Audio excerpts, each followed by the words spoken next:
Oh, is that Brittany Grabowski? Yep. So I love trying to play that game myself, where I try to figure out who it is, which of my friends is doing this role. And I love when I'm wrong.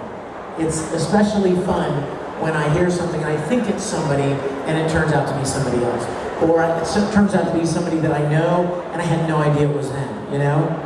Like somebody just told me over at the booth, they're like, man, I watched almost the entire series of Bleach before I realized that you were Ikaku. And I'm like, yeah, that's what we love to hear, you know? It's fun to be able to play a character that's not typically your own voice. So, yeah, that's always a fun experience. And we have a question from Lady here. Is it true that when you're recording Full Metal, that an Alphonse voice actor got stuck in the booth? That is true. Poor little Aaron Disney. He, Aaron played Alphonse in the first series. And as many of you know, when the Japanese cast a show with young boys in it, they usually have girls playing the boy roles a lot of times. And so, in the same vein, Funimation was going to cast a girl to play Alphonse. They wanted a boy, the Japanese company wanted a boy to play Ed, but they kind of let Funimation decide about who was going to play Al.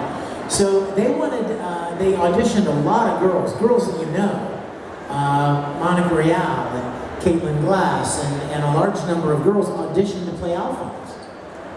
But you see, Funimation had something that most production companies don't have.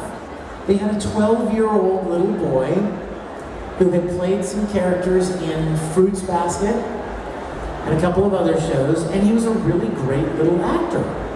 He was only 12. And so they thought, hey, there's only going to be one Full Metal Alchemist, so let's cast an actual 12-year-old boy to play a 12-year-old boy. So that's what they did. Well, the problem with hiring a 12-year-old, in case you haven't figured it out, their attention span's about this long. So you lock them in a padded booth with a microphone and try to get them to perform, and you can get about 15 minutes out of them before they're bouncing off the walls and they went out. They want to go do something. So, poor little Aaron Disney, he was in the booth, and they have a stool, big tall bar stool. They have a stool in the booth. I don't usually sit down, but some people do. So he's sitting on this stool and he's doing this, because he's bored out of his mind. So he's leaning back on this stool, being all cool, like, you know, 12-year-olds do.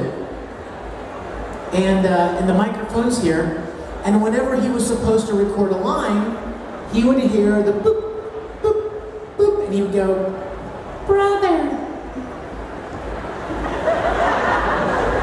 So he's, you know, he's being all cool, like 12-year-olds do. He's supposed to record this line. He's there hanging out. He hears boop, boop, boop, and all of a sudden the director hears and the director looks through the little glass window. There's no Aaron. Where'd Aaron go? And all of a sudden, out of the booth, he hears, help me! And they walk over and they open the door. He had fallen backwards and he had wedged himself in between the wall and the chair. He couldn't get up. Oh, what I wouldn't give for a camera, a surveillance camera in the recording booth. Because Aaron will never live that moment down. He's now like 19 or 20 years old, 6'9". He's huge. He's not 6'9", but he might as well be. He's huge. Now he says, brother. And, but we always tease him. We still tease him about that moment. Yes? Question in front.